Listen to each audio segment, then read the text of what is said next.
राधे राधे दोस्तों, जय माता दी। आइए जान लेते हैं अक्षय तृतीया पे कौन सी ऐसी वस्तु है जिससे कि आप पूरी तरह से मालामाल हो सकते हैं। माना यही चाहता है कि अक्षय तृतीया पे अगर हम सही वस्तु का चयन करें और माँ लक्ष्मी की कृपा जिसमें हो वही वस्तु अपने घर लाते हैं तो हमारे घर की छोटी मोटी समस्याएं तो समाप्त होती है, साथ में घर में बरकत आने लगती है। आप पूरी तरह से तो नहीं कह सकते कि आप रातों रात माला माल हो जाएंगे, लेकिन माता रानी की इच्छा इतनी जल्दी पूरी होगी कि आप खुद ब खुद समझ नहीं पाएंगे। लेकिन आपकी आस्था सही होनी चाहिए और कौन सी ऐसी वस्तु है जिसे लाकर आप माला माल हो सकते हैं। तो इस वीडियो में बने रहिएगा। एक सच्ची आधारित घटना भी आपके साथ शेयर करूंगी, तो वीडियो को पूरा देखिएगा क्योंकि ये सच पे आधारित है और माना यही जाता है कि सच्चे दिल से अगर की गई पूजा या साधना कभी भी विफल नहीं होती है और पूरी जरूर होती है। तो वीडियो में बने रहिए।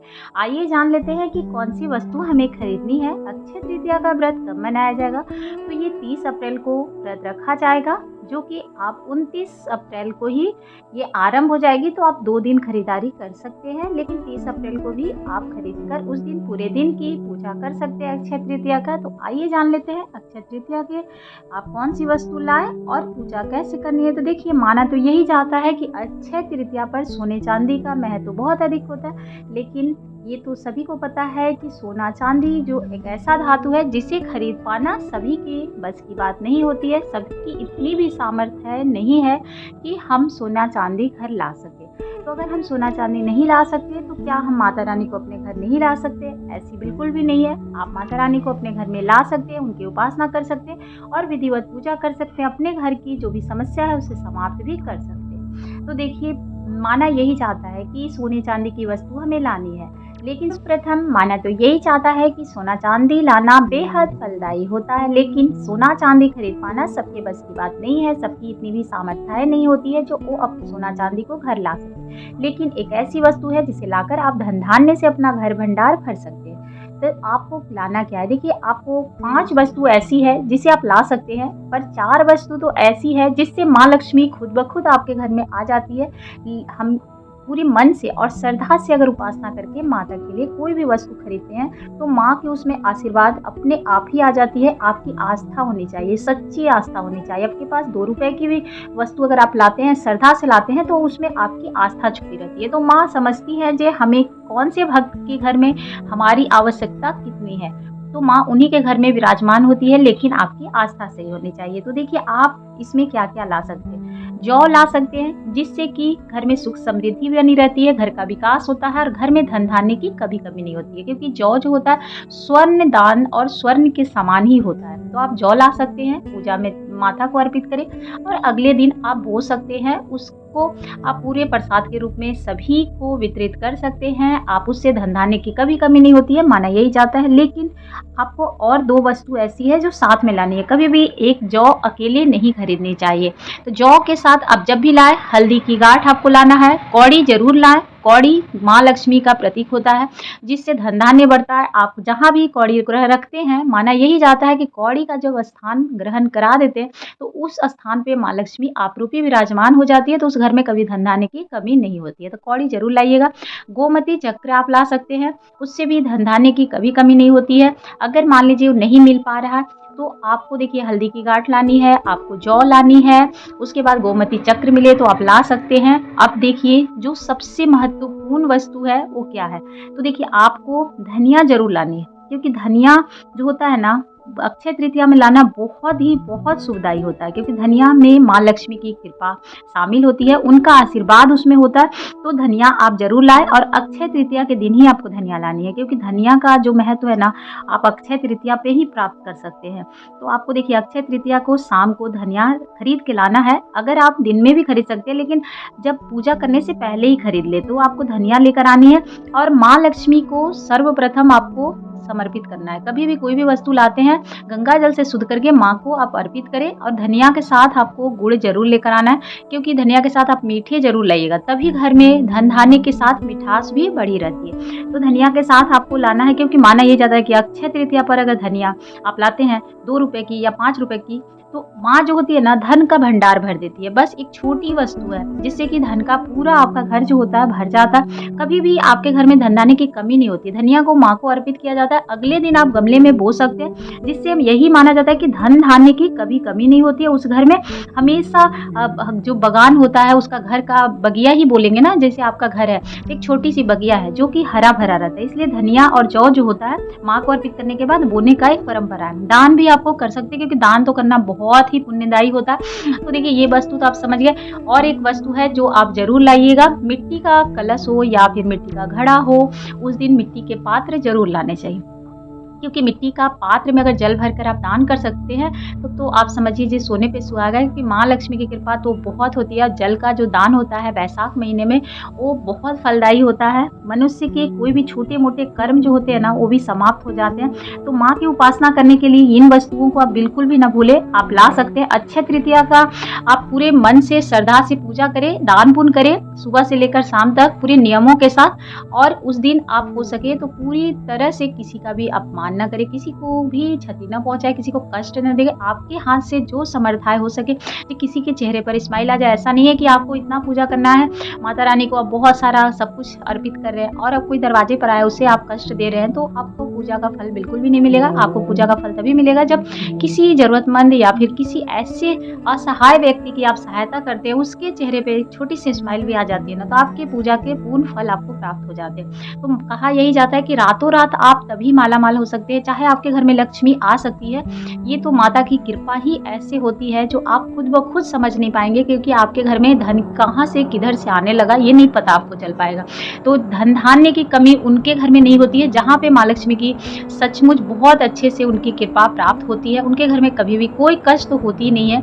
अब आइए जान लेते हैं एक ऐसी सच्ची घटना जो आप पहले कभी सुने नहीं होंगे, क्योंकि ये सच पे आधारित है। और सच में माँ की कृपा उसी घर में होती है जहाँ पे मिट्टी के बर्तन या फिर सोने चांदी या फिर ऐसी वस्तु घर में लाई जाए जिसमें माँ लक्ष्मी की कृपा होती है। उनके घर में धन धान्य की कभी कमी नहीं होती है। देवी देवता उनके घर में वास करते हैं और कोई भी अनुष्ठान या कोई भी आप धार्मिक कार्य करते हैं तो उसमें भगवान का आशीर्वाद जो होता है आपके ऊपर पूर्ण रूप से होता है। तो ध्यान रखिए कि अक्षय तृतीया के दिन आप कोई भी ऐसे कार्य न करें जिससे कि परेशानियों का सामना हो, और आपके घर में कोई भी ऐसी वस्तु न लाएं जिससे कि राहु केतु की जो दशा है आपके घर पे हो। तो माना यही जाता है कि अक्षय तृतीया में आपको कौन सी वस्तु लानी है, कौन सी नहीं लानी है। धन धान्य आपके घर में भरा रहे पूरी तरह से, उसके लिए आपको पूर्ण रूप से माँ लक्ष्मी की कृपा प्राप्त करनी है। उस दिन आप माँ लक्ष्मी की कृपा के लिए पौधे लगा सकते हैं, जो कि माँ तुलसी की जो पौधा होती है उस दिन आप ला के लगाते हैं तो माँ लक्ष्मी की कृपा उसमें पूर्ण रूप से होती है। तो आपके घर में आप रूपी धन धान्य बना रहता है। ऐसे भी माना जाता है जिनके घर में भी तुलसी का पौधा होता है उनके घर में कभी भी कोई परेशानी नहीं आती है, अकाल मृत्यु उनके घर में प्रवेश नहीं करती है। इसीलिए तुलसी का पौधा हर घर में जरूर होना चाहिए। तो आप अक्षय तृतीया के दिन किसी कारणवश आपके घर नहीं है तो अक्षय तृतीया को आप ला सकते हैं। तो रानी की स्थिति जो थी बिल्कुल भी अच्छी नहीं थी, और जेठानी अपनी जगह पर सामर्थ्य उसकी बहुत अच्छी थी, उसकी स्थिति उतनी भी बुरी नहीं थी। वो कोई भी वस्तु अगर चाहे तो खरीद पाती थी, लेकिन देवरानी की स्थिति उतनी अच्छी नहीं थी। वो सब कुछ घर में ला पाए उसकी उतनी सामर्थ्य नहीं थी। किसी तरह वो 2 वक्त की रोटी उसकी चल पाती थी। उसके 2 बच्चे थे और पति पत्नी दोनों आसपास ही रहते थे, लेकिन उसके पति उतने अच्छे कार्य नहीं करते थे। और जो जेठानी थी उसकी सामर्थ्य अच्छी थी, क्योंकि वो पूर्ण रूप से मजबूत थी। उसके पति जो थे बहुत अच्छा कार्य करते थे, तो हमेशा घमंड में रहती थी। और देवरानी को कोई भी धार्मिक कार्य आरंभ होता था, कोई भी पूजा पाठ आती तो उसे ताना जरूर देती थी। तो देवरानी फिर भी कुछ नहीं जवाब देती थी, अपना जो भी कार्य था वो करती रहती थी। वो हमेशा चिड़ी रहती थी, कोई न कोई वस्तु खरीदती तो जरूर आकर कहती मैंने आज ये ली है, तुम्हारे पास तो वही पुरानी फटी चिटी वही पहनी रहती है, पता नहीं तुम कब खरीदती हो, क्या करती हो। इस तरह का ताना देकर वो चली जाती थी। लेकिन अक्षय तृतीया आने वाली थी तो वो सोचती है जब अक्षय तृतीया में मैं ऐसा वस्तु लाऊंगी जो अपनी देवरानी को जलाऊंगी। जेठानी जो है। तो जैसे ही अक्षय तृतीया आने वाली होती है, बैसाख महीना आरंभ हो जाती है, तब से वो ताना मारने लगती है कि तुम तो कुछ खरीदोगी नहीं, मैं तो सोने की ये वस्तु लाऊँगी, मैं ये लाऊँगी, व इस तरह की ताना वो बोलती रहती थी, लेकिन वो फिर भी ध्यान नहीं देती थी। तो बैसाख महीने में वो पूर्ण रूप से बहुत अच्छे से पूजा करती थी, क्योंकि वो पूजा पाठ में लीन रहती थी। वो अपने घर के कार्य करने के बाद उसके पास 2 पैसा भी रहता था, तो वो कार्य करके पूजा में लीन हो जाती थी। तो उसके भक्ति भाव से वो बहुत जलती थी, जे जब देखो तो पूजा ही करती रहती है, फिर भी इसके पास धन-धान्य बिल्कुल भी नहीं है। तब भी उसे कुछ भी फ़र्क नहीं पड़ता था। वो बैसाख महीने में सुबह स्नान करना और पूर्ण रूप से पूजा करना, भगवान विष्णु की, माँ लक्ष्मी की उपासना करती थी, और वो हफ्ते में 3-4 फास्टिंग ज़रूर कर लेती थी, तो व्रत रखती थी। उसी में उसके तो बोलती थी, हाँ, तुम व्रत रख लो, क्योंकि तुम्हारे पास तो खाने की इतनी सामर्थ्य नहीं है, तो तुम व्रत रख के ही किसी तरह अपना अन्न को बचा पाती हो। फिर भी वो कोई भी जवाब नहीं देती थी। तो अक्षय तृतीया एकदम जब निकट आ गई तो बोलती है, तुम क्या खरीद रही हो? कुछ तो बता दो, क्योंकि मैं तो अभी जा रही हूँ। आज मुझे सोने की ये हार है, वो है, कुछ तरह का वो बोलती रहती थी, लेकिन ये फिर भी जवाब नहीं देती थी। फिर अक्षय तृतीया आया, वो बहुत बड़ी-सी अपनी हार एक खरीद कर लाती है और देवरानी को दिखाने लगती है, जब मैं तो देखो कल पहनूँगी और आज ही मैं खरीद के ले आई हूँ। तुम कब खरीदोगे? और कल भी मैं कोई न कोई वस्तु ज़रूर खरीदूँगी, लेकिन तुम्हें नहीं बता पाऊँगी। तो वो समझती थी, चलो कोई बात नहीं, मुझे नहीं जानना। तो वो जब जाती है मार्केट तो सोचती है, जब पता नहीं मार्केट तो गई है, पता नहीं क्या लाएगी। तो ये धनिया और गुड़ लेकर आती है। धनिया, गुड़ ये हर कोशिश करती है, जो जितनी भी उसकी सामर्थ्य है उतना वो थोड़ा-सा लेकर आती है। ये देख लेती है, बोलती है, क्या लेकर आई हो? ये 2 रुपए की चीज़ तुम क्या लेकर आई हो? इससे तुम्हारा क्या होगा? हाँ, लेकिन तुम्हारी जो पर्सनैलिटी है उससे मैच करती है। चलो ठीक है, ठीक ही है, जो तुम्हारे पास है वही खरीदोगी। तो वो अपने रूम में चली जाती है। उसके बाद ये पूजा करती है, धनिया का माता को अर्पित करती है, और गुड़ जो होता है उसका वो शरबत बनाकर पूजा करती है, और विष्णु भगवान का मंत्रों का जाप करती है, माँ लक्ष्मी की उपासना करती है, अपनी विधिवत वो पूजा करती है। अगले दिन वो धनिया को गमले में लगा देती है। गमले में लगाती है, उसको पता भी नहीं चलता। एक दिन में कभी भी ऐसे तो होते नहीं है कि आप धनिया उगाएँगे। वो सुबह में लगाती है, और जब आप देखेंगे शाम को उसका धनिया जो है इतना बड़ा-बड़ा लहलहाने लगता है। वो खुद आश्चर्य में पड़ जाती है कि धनिया एक दिन में कैसे बढ़ सकता है। लेकिन वो समझ ही नहीं पा रही थी कि ऐसा कैसे हो गया।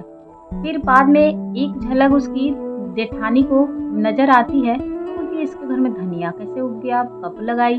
तो वो नहीं उतना ध्यान देती है, उसे लगता है, अरे पहले लगाई होगी, छोड़ो ना, मेरे को क्या करना है, यही सोचकर वो ध्यान नहीं देती। उसके बाद वो जो धनिया है तो वो सोचती है, जो धनिया इतना बढ़ गया, और एक ही दिन में आज सुबह ही मैंने बोई और शाम तक इतना भर गया। तो वो क्या करती है, सोचती है, जो बाहर रहेगा तो चलो अंदर ही रख देती हूँ, घर के अंदर रखकर रात्रि में सो जाती है।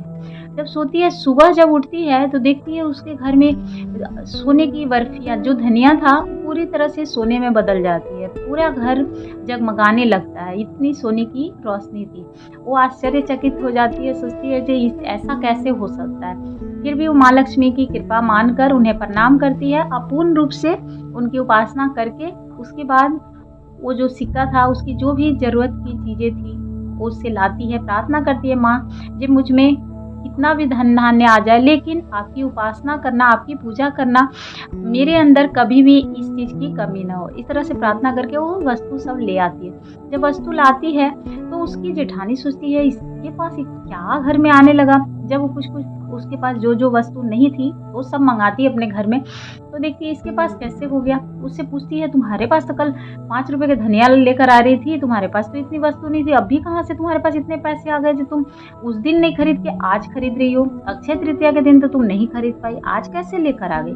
तो कुछ नहीं बोलती है। फिर बाद में बहुत जिद करने लगती है, तो बोलती है, जब मैंने धनिया लाया था ऐसे-ऐसे हुआ, वो सारी कहानी बता देती है। अब जेठानी का भी माइंड में ये हो जाता है, अरे इसको इतना धन धान्य मिल गया, मैं इसको हमेशा बोलती थी, अब मैं भी पूजा करूँगी। तो ये सोचकर माँ लक्ष्मी की कृपा प्राप्त करने के लिए अगले साल वो भी वैसे ही पूजा करने लगी, लेकिन उसके जो मन थे ना पूर्ण रूप से सटे नहीं थे, जिसके कारण उसकी माँ जो लक्ष्मी थी उनकी उपासना को पूर्ण रूप से पूरा नहीं करती है, क्योंकि वो अंदर में लालच भर के पूजा कर रही थी। तो वो धनिया बोती है, लेकिन उसका धनिया बिल्कुल भी नहीं निकलता है। वो हार जाती है, कहती है जो ये कैसे हो गया? मेरा तो नहीं हुआ, तुम झूठ बोल रही हो। तो बोली नहीं, मैं बिल्कुल सच बोल रही हूँ, मेरे साथ ऐसा हुआ था और मैंने इस साल भी माता की पूजा की है और देखो इस साल भी मेरे इस तरह से हुए हैं। क्योंकि मैंने 1 साल मुझे माता रानी ने इतना कुछ दिया, फिर भी मैंने कभी घमंड नहीं किया। उसी तरह से मैंने अपना जीवन पूर्ण रूप से उसी तरह से जिया। मैं और जितना हो पाया ज़रूरतमंद की सहायता भी की हूँ। तो तुम अगर मन को साफ करके माता रानी की उपासना करोगी तो तुम्हारी इच्छा भी पूरी हो जाएगी। तो इस प्रकार से वो भी अगली बार पूर्ण रूप से माता रानी से प्रार्थना करती है और सच्चे हृदय से पूजा करने लगती है। वो उसका भी घर जो है धन-धान्य से बढ़ने लगता है। उस पे माँ की कृपा होने लगती है। तो देखिए अगर माँ को श्रद्धा से पूरे भाव से उनकी उपासना की जाए तो घर में अन्न-धन पूर्ण रूप से भर जाता है। तो कभी नहीं कह सकते कि कब समय आपका पलट जाएगा और कब आप माला-माल हो जाएँगे, कब आपके घर में धन-धान्य बढ़ेगा, इसकी कोई भी कामना नहीं कर सकता। तो अगर जानकारी थोड़ी-सी भी पसंद आती हो ना, तो आप ज़रूर कमेंट करिए, लाइक करिए। अगर आपको वीडियो नहीं भी पसंद आती, तो भी आप जय माता दी कमेंट में लिख सकते हैं। राधे, राधे।